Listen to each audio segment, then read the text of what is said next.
Esiet sveicināti, cienījamie Rīga radio klausītāji, tāpat arī skatītāji 94,5 MHz un, protams, tīmekļa vietnē www.rigaradio.lv sarunu šovs audio spektrs par un ap mūziku. Šovakar šī vakara viesi ansamblis Coolman's Report. Šeit pat Rīga radio telpās Rihards, Nauris, Viesturs, Sintija un Pēters. Labvakar! Labvakar! Kāda sajūta? Brīnišķīgi. Svinīgi diezgan. Cool. Jā, tieši par to cool. Tas laikam tāpēc, ka ansamblī divi brāļi Kolmaņi. Jā, tā un tas sanācis. Pirmīt minēja, ka diezgan smieklīgi sanācis. Kas tur tāds smieklīgs? Smieklīgi ir sanācis. No sākuma nosaukums bija domāts vairāk kā tāds joks, bet kaut kā sanāca, ka arī palika. Aha. Un kā tur ar to vēstījumu? Gal galā reports, nu tad jau kaut ko vēstat. Ko jūs vēstat? Vēstam mūziku. Tas arī viss. Man liekas, pārsvarā tāds īsti lielais doma gājiens nekāds nav, bet pārsvarā vēlamies tā kā parādīt to īstenību, nezinu, sevi mūzikā. Tā. Pasaules miers. Pasaules miers. Tāds hipija vēstījums. Jā. Tieši tā. Pasauli. Ļoti patīk hipija vēstījums. Arī visi vēstījumi, ko hipija ir vēstījuši. I like, I share. Okay. Pie tā arī pieturamies par tiem vēstījumiem. Ļoti gāja pie sirds viens teikums, kas raksturo jūsu ansamblu, kas bija tīmeklī ievietots par to, ka ansambļa mērķis ir radīt mūziku kā mākslas formu, kur attīstību un patiesums nekad netiek izsmelts. Jāatzīst, diezgan spēcīgi. Bet kā tas izpaužās īsti? Manuprāt, tas ir tā, ka mēs neieciklējamies tieši vienā stilā vai neaprobežojamies. Mēs visi sanākam kopā, katrs ar savām influencēm. Katrs no sevis ieliek to, un mēs kopā rakstam to mūziku, radam un neierobežojam viens otru kaut kādā stilā vienā vai vēl vienā. Katrs nākam no diezgan dažādiem backgroundiem, teikt arī, gan muzikāliem, gan dzīves. Kaut gan mēs gandrīz visi esam mācījušies vai mācāmies vienā skolā. Tas ir Rīgas Domkora skola. Jā, tas tāds īstenībā kaut kāds moments, kurš ir kaut kādā ziņā savedz mūs kopā, man liekas. Jā. Visi no vienas skolas un visi viens otru kaut kādā mērā jau pirms tam pazina, jā? Nu, ar maniem bija nedaudz savādāk. Es biju aizķēries ārzemēs uz tādu ilgāku laiciņu, un tad kad es atgriezos Latvijā, tad kaut kā es pielipu klāt pie šī banda, un tad es esmu. Un Pēters čukstēja, ka tu esi bijis Indijā. Jā, es biju Indijā. Ko tu tur darīji, spēlēji? Jā, es biju kabarē Bambulū daļa, kā ģitārists es braucu uz turieni. Man tā sanāca, kad es Indijā vietā Goā es aizķēros pie vienas dāmas, un tās arī tur biju tur, atsaucieties uz hipijiem. Goā un hipija kaut kādā mērā ļoti ciet kopā. Jā. Bet diemžēl ir vīzas, kuras dzen apakaļ uz vietām un atzina man apakaļ. Tā kā Indija ļoti iesaku visiem. Vēlreiz. Bet būtībā jūsu grupas tā visveiksmīgākā sastāvdaļa ir tā visticējusi vīza? Jā, tā arī izklausās. Tā sanāk, jā. Viņš tā nemaz nebūtu. Nu, īstenībā, jā, tā pateici diezgan spēcīgi. Es nezinu, varbūt tā arī ir, jā. Varbūt tā arī ir. Jā. Jā, lūkā, nenokārtot formalitāti dzīvē kā zīme. Jā. Jā, man ir liels prieks par to, ka beidzot palēnām mēs jau ar tevi aizkadrā pirms tam runājām par to, ka Rīgā, Latvijā beidzot sāk aktivizēties mūziķi ar mūzikas teorijas, tā teikt, pamat zināšanām kā minimums. Kā tev šķiet, kāpēc tikai tagad tā ir? Grūti teikt, varbūt es nezinu, varbūt tas ir tāpēc, ka nezinu, tas visiem kļūst pieejamāks. Cilvēki vispār tagad paudze mainās. Man liekas, jauni cilvēki sāk interesēties par dažādām lietām vairāk. Man liekas, ka tas arī tā varbūt arī tad nostrādā. Un tas nav tas variants, kad kaut kur ieslīgs kaut kādā vienā ceļā, bet, teiksim, ir ļoti atvērti, forši cilvēki, kas nāk ar savām idejām, ar savu mūziku. Tas ļoti patīk. Tad tu saki, ka tā ir vienkārši paudzes maiņa? Manuprāt, jā. Nu, teorētiski tā varētu būt, ja ņem vērā to, ka pirms gadiem, kā jūs teicu, 5, 6, 7 uz skatuvēm kāpa būtībā, reti kuram bija muzikālā izglītība. Tagad kaut kā arī tie snobiskie mūzikas teorētiķi izlīduši beidzot ārā no muzicenēm un beidzot arī kaut ko sāk darīt. Exactly. Tas ir, man liekas, tāpēc, ka pēdējos gados vienkārši džeza nodaļas parādījušās Latvijā. Un tas ir tikai kaut kāds pāris 7, vairāk bišķi gadus. Un tas periods, kamēr tas viss attīstās un cilvēki. Šķiet tikai tāpēc, ka tu jau nevari būt kā mūziķis vienā sastāvā un pelnīt un dzīvot ar to. Tev ir jābūt profesionālam, lai tu vari gan tam, gan arī darīt to, ko tu pats mīli visu laiku. 24 stundas tev ir jāspēj ko praktiski izdarīt un labāk kvalitāti. Un kā ir ar to profesionālitāti? Cik jums katram ir nepieciešams, cik sanāk spēlēt savu instrumentu dienā? Visu laiku. Jo mēs pagaidām trietā mācāmies vēl aizvien tajā domu koru skolā, kur es praktiski arī dzīvoju tur, ko es tur patās. Un ir tā, ka tur ir pieejama aparatūra viss no 6 rītā līdz 10 vakarā. Nāciet uz domu skolu. Jā. Es esmu izgājis tam cauri jau domu koru skolai. Bija ok, bija lietas, kas bija uz citu puses. Nekā uz ok puses, bet kā bija, tā bija. Bet jā, kā Pēters teica, tur notiek mūzika. Jā, tur ir forši. Jebkurā gadījumā jūs esat ļoti svaigs ansamblis Latvijai un skatuvēm, bet tomēr esat pamanījušies gan Lietuvas blūza festivālā spēlēt, gan tepat Palādījumā. Cik ilgs laiks vispār ir pagājis, kopš jūs satikāties? Pārsvarā tā doma jau kā tāda ir kādus 2 gadus, bet tā pa īstam sākām spēlēt tikai pirms kāda gada, varbūt pusotru, un šādā, varētu teikt, fināla sastāvā tikai pusgads ir tāds pa pazemi ņēmušies esam. Es zinu, ka nevienam nepatīk iedalīt savu mūziku kaut kādos konkrētos. Es tur bišķīt no tā, un tur man ir tas. Ko klausītāji varēs sagaidīt 8:00 vakarā? Kādu skaņu, kādu baudījumu? Mums pašiem to grūti būtu nodefinēt, bet tā pamatsakņa jau laikam būtu blues, no kā iziet arī džess un fusions un kaut kas modernāks. Roks, jā.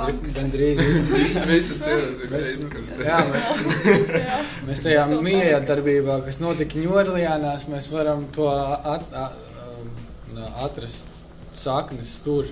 Āfrika, vergi, Ņūorleānas, un tad mēs ejam tālāk. Blues, viens džeks ar ģitāru pret visu pasauli, un tad mēs ejam tālāk. Džess, roks, rokenrols. Galu galā, tieši tā. Jā. Nevaru sagaidīt. 8:00 arī vairs nav aiz kalniem. Pēc īsa brīteņa arī atgriezīsimies pie šīs patīkamās, interesantās un ļoti, ļoti informatīvās sarunas. Šajā brīdī viens skaņdarbs Rīga radio ēterā no paša mūziķa izvēles. Esam atpakaļ gan tiešajā ēterā, gan, protams, tīmekļa vietnē. Turpinām sarunu šovu Audio Spektrs. Jau 8:00 vakarā Rīga radio koncerta sesijas sadarbībā ar Vendenu, mūzikas preču veikalu Tava skaņa, Andrupenu un, protams, lielais paldies EIB Kanona servisam. Turpinot sarunu ar ansambli Cool Man's Report. Kā īsti ir? Jau runājām par tiem mērķiem, par to, kāds ir tas galvenais mērķis, radīt tur tādu un tādu konkrētu mūziku. Ir dažādi veidi, kā to mērķi sasniegt. Viens ir spēlēt, tā teikt, for fun, un otrs ir spēlēt, lai spēlētu lielākām auditorijām un lai tā mūzika tiktu līdz pēc iespējas vairāk cilvēkiem. Kā ir ar jums? Manuprāt, tam visam jānotiek paralēli, jo, ja tu nemīli to, ko tu dari vai kaut kā tam līdzīgi, tad jau nekas arī nevar sanākt. Vienkārši jākustās uz priekšu un jādod pa sevi zināt pasaulē. Bet citi atkal dabūna enerģiju darīt to, ko viņi dara tikai tad, kad viņi saprot to, ka kādam tas patīk. Kur atrast to savstarpējo? Tas, protams, ir sava veida impulss, taču man liekas, ka kaut kā tomēr arī jārod no sevis jādod, lai dabūtu pretī. Man liekas, ka tā tas arī strādā. Jā, tā enerģijas apmaiņa, ko tu gūsti uz stage spēlējot uz skatuves. Tas brīdis, kad tu sajūti, ka tu esi atdevis savu dvēseli tam pārējiem kolektīvam un ka tu esi paņēmis no viņiem. Jā, tad tā varētu teikt. Tikai kolektīvam, arī skatītājiem. Arī savā starpā, viņiem prot, viņi tā divreiz vairāk. Jā, tas ir laikam tas. Jā, esat ļoti, ļoti svaigi un pagaidām par jums informācijas globālajā tīmeklī nav gandrīz vispār, kas ir ļoti, ļoti interesanti mums un, es domāju, arī radio klausītājiem, skatītājiem. Un, jā, pagaidām tā informācija iet tikai no mutes mutē, bet kas plānojās tālāk? Varbūt albums, varbūt pie kaut kāda konkrēta punkta, pēc konkrēta laika? Lietas ir tādas, ka mēs esam sēdējuši pagrīdē diezgan ilgi un vārījušies savā sulā, meklējuši savus soundus. Un mums nav arī bijis tāds mērķis tā pēkšņi izlikt ārā. Mēs tā palēnām arī taisamies izlīst no tā saules ārā. Un tā tas arī viss arī pats par sevi notiksies. Gan albums, gan koncerti lielāk, gan publika un viss. Jau no alus, man liekas, jau mēs esam kaut kādā ziņā ārā tā, kad... Jā, laikam. Šis ir pirmais atspērienu punkts, varbūt. Jā. Un varam pieminēt to, ka mums ir Facebook lapa. Jā, tieši tagad. Jā, man jau nozīmē, ka vakar speciāli šim vakaram ir tapusi. Jā. Tieši tā kā viss var iet facebook.com/coolmansreport. Apskatīties un sekot līdzi. Un, protams, nākamnedēļ vai aiznākamnedēļ tuvākajā laikā tiks palaista arī mājaslapa coolmansreport.com. Tur arī būs visa informācija par jums. Varēs salasīties, saskatīties. Jā. Kā notiek? Jums ir vairākas cover versijas, bet kā notiek jūsu radošais process? Tas brīdis, kurā jūs rakstat savu mūziku? Diezgan demokrātiski. Spontāni noteikti. Spontāni. Tas ir, Ričiņš, piemēram, parāda rifu, pienākam klāt, mēs ar Sinču pārējais jau. Jā. Tad, protams, notiek apstrāde, aranži, viss pārējais. Producēšanas. Laiks izkaujās, kur būs. Jā. 5 producenti. Dažreiz tas ir otrādāk, teiksim, tu sāc būvēt grūvu, kas, teiksim, ir bungas un basģitāra. Dažreiz tas nāk no melodijas, no kāda teksta varbūt. Tas radošais process tiešām ir radošs, un viņi nekad nevar paredzēt. Tas arī tas, kas man ļoti saista visā tajā pasākumā. Un kā ar jums, kā mūziķiem ar akadēmisku, tā teikt, aizmuguri, brīdī, kad top tās melodijas, cik ļoti tajā brīdī prātā darbojās izdoma un cik ļoti tajā brīdī pirkstos sēž teorija? Nē, ir tā, ka mēs visi mācāmies džeza nodaļā, tā kā mums ir tieši ielikts tas otrs improvizators, kas tautieši rodās tās idejas, šito nevajag labāk pat raku ir. Tad, tas tieši tāds moments, man liekas, pārstāvā. Personīgi par sevīm runājot, es atceros, kad es mācījos domu kursu skolā, man bija vienkārši dažreiz tāda sajūta, ka man vienkārši jāpaņem klasīti, kur ir klavieris, tu apsēdies pie klavierēm un uzliec tās rokas virsū un paklausies, kas tur skan. Un nereti tas bija diezgan tad tu tās rokas kaut kādā veidā viņas ved, un tad tev ir 20 sekundžu laiks, lai to fiks pierakstītu. Tad, kad to pierakst, tas ir sākums jaunam radošam procesam, kur tu tālāk tieši tā ar teoriju var vest kaut kur tālāk, kas var izvērsties par dziesmu albumā, varbūt, nu? Jā, tādā ziņā jau jā. Nav jau jāsako plikai teorijai. Tas vienkārši ir palīga līdzeklis, lai tu izdabūtu no sevis ārā to, ko tu gribi izdabūt. Tieši savstarpējā miedarbība. Jā. Un kā ir, ka jūs rakstat savu mūziku, jūs pierakstat uz nošu lapas notis un vispārējo? Nē. Viss paliek galvā. Nav nekāda vajadzība ierakstīt ar diktofonu kaut vai jā, tā, mēs rakstam savus mēģinājumus un mēs viņus klausamies. Un, tas ir kā aizvietojums nošu pierakstam. Jā. Tad notis nav obligāti vajadzīgs? Nē, obligāti nav vajadzīgs. Un kā jums visiem šķiet, jūs esat novācījušies muzicenē, muzikālo dzirdi var? Ir iespējams, tā teikt, ietrenēt? Jā. Noteikti.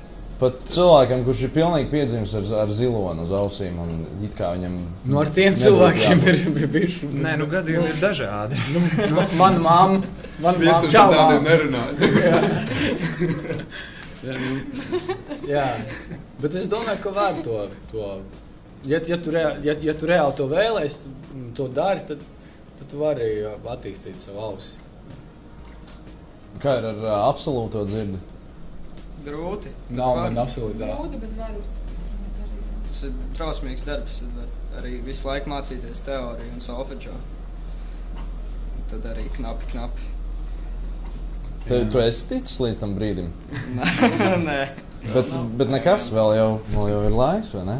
Laiks ir. Līdz 8, zin. Jā, līdz 8 vēl var paspēt galā. Man vienmēr ir interesējis muzikāli izglītot cilvēku viedoklis par to mūziku, kas lielā mērā skan radio. Nerunājot par šo radio, nerunājot par kādu konkrētu radio, bet iespējams par radiostacijām visā pasaulē. Par mūziku, kas pārdodas, par mūziku, kas ļoti labi pārdodas, par popmūziku. Kā ir? Pašiem droši vien arī ir kāda dziesma, kas patīk, bet tajā brīdī, kad jūs klausāties, nav tad vēseles. Ir tāds brīdis? Jā, diemžēl ir daudzreiz tā. Bet ir daudzreiz tā, ka un tas, ko es parasti klausos, tas ir, kur ir tāda vēsele. Jā. Bet par, radio, tā kā tu minēji, labi pārdodās tā mūzika. Tas dažreiz, tā kā, bet, es nezinu, vai tur... Vai tiešām tur tāda vesela ir? Varbūt viņi tur nav. Tur par konkrētiem izpildītājiem, man liekas, ir jārunā. Tur nevar pateikt, ka visa popmūzika ir pilnīgi bez dvēseles. Ir izpildītāji, kas dzīvajā tev vienkārši izrauj sirdī ārā un tā. Ir arī otrādāk. Jā, ir arī otrādāk. Bet no tā visu var mācīties, jebkurā gadījumā. Vai ir dvēsele vai nē, gan teorija, gan viss. Tas ir labi. Jo tā mūzika, kas skan par radio, viņi katrā ziņā ir producenti noslīpēti. Viņš var arī tīri teorētiski mācīties. Jā. Ja jums tagad pienāk klāt kāds producents un teikt, es gribu ar jums strādāt, ko jūs viņam teiktu? Pamēģinām. Kāpēc ne? Aha, tātad jūs domājat, ka jūsu mūziku tomēr vajadzētu kādam vēl noslīpēt? Tikai vienīgi kopā ar mums, es domāju, tā pilnīgi uzticēties pašlaik es negribu tā. Paprasīt varbūt vienu. Protams, profesionāļi, bet tomēr ir kaut kā, gribās tomēr to savējo kaut kā. Jā. Par, Jā, es domāju, sadarboties mēs protams, ka varētu, bet, līdz vienam momentam, jā, lai tas notiek ar mums. Tieši tā. Lai ir apusēji. Lai ir apusēji, jā, ideja un enerģijas apmaiņa, lai kaut kas skaists dzimst no tā arī. Pavisam noteikti. Pie šīs sarunas pavisam drīz atkal atgriezīsimies, parunāsim par mūziku, bet šajā brīdī paklausīsimies to Rīga radio ēterā. Tieši tā, esam atpakaļ ar ansamblu Cool Man's Report, kur pēc pavisam neilga laika jau kāps uz Rīga radio koncerta sesiju skatuves. Vēl 3 vārdos šajā brīdī pievērsīsimies intīmajam momentam jūsu ansamblī, jeb dāmai, Cintijai. Cintija, saki, kā īsti ir spēlēt kopā ar 4 čaļiem? Neapbižo neviens tevi? Ņem vērā, kā vajag? Jā. Varbūt kāds sit kādu? mani nestit, es vienmēr esmu maliņā, viņi tur savā starpā. Man ir tā, ka man ir rītīgi paveicies ar džekiem, viņi neapceļ mani un gandrīz nemaz. Praktiski visi mēs esam, protams, vienlīdzīgi. Tā, un es vispār pieradusi ar puišiem būt visu laiku, es spēlēju basu, un tas ir loģiski, ka tu nevari savādāk vienkārši izsisties. Kā tu vispār nonāci līdz zemajām frekvencēm? Tas bija smieklīgi. Es spēlēju akustisko ģitāriņu Madonā. Jā. Un man vienā dienā džeki stāv kaut kādu garāžu metālu spēlēt. Un viņiem nav kas basu paņem. Es tā saku, pagad, džeki, es izdomāšu, kā tur ir. Es māgu šito varu spēlēt. Un vai pēc nedēļas koncis tās zvans kaut kādam sludinājumam basu pa 75 latiem atbrauc Rīga nopērku. Es sāku spēlēt. Viņš tad bija ģitāristu sesija Madonā, Mūravējs iedeva pamatus un 100. skola 1 gads un tad jau gāja. Jā, forši. Un kā ar čaļiem spēlēt kopā ar Bēbi? Patīk. Patīk. Intimitāte. Ir basistām ar bunzi. Jā, jums jau tur vislielākā tuvība sanāk. Tā ir. To nenosaka. Jā. Kādi ir nākotnes plāni, pietuvojoties noslēgumam? Nākotnes plāni, tātad albums kaut kad palēnām, tad jau redzēs, kur jūs varēs satikt, sadzirdēt, saredzēt, uz kuras skatuves pēc koncerta sesijām? Noteikti šī vasaras lielākais piedzīvojums būs tās pašas Lietuvas blūza naktis, kur mēs spēlēsim 2. dienā, tas ir 8. jūlijas. Lielās skatuves būs arī īpaši pārsteigums. Mēs spēlēsim kopā ar veseliem 5 pūtējiem, pūtēju sekciju. Un tas būs interesants piedzīvojums. Tepat kaut kur Rīgā? Tāpat kaut kur Rīgā. Visticamāk blūza klubā, vai ne? Visticamāk blūza klubā. Visbiežāk arī tur mūs var dzirdēt, jā. Jā, starp citu, Artelī varat nākt viņiem. Turpmāk būs piekdienās, sestdienās arī ballīšu programma. Artelī, tā kā.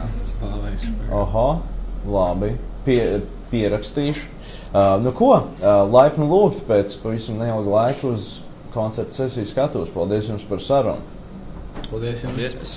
Savukārt jau nākošā daļa klausieties DJ Monstu un Birutu Ozoliņu. Jau nākošā daļa jau 4. diena, tāpat Audiospektrā, tāpat Rīga Radio koncerta sesijās.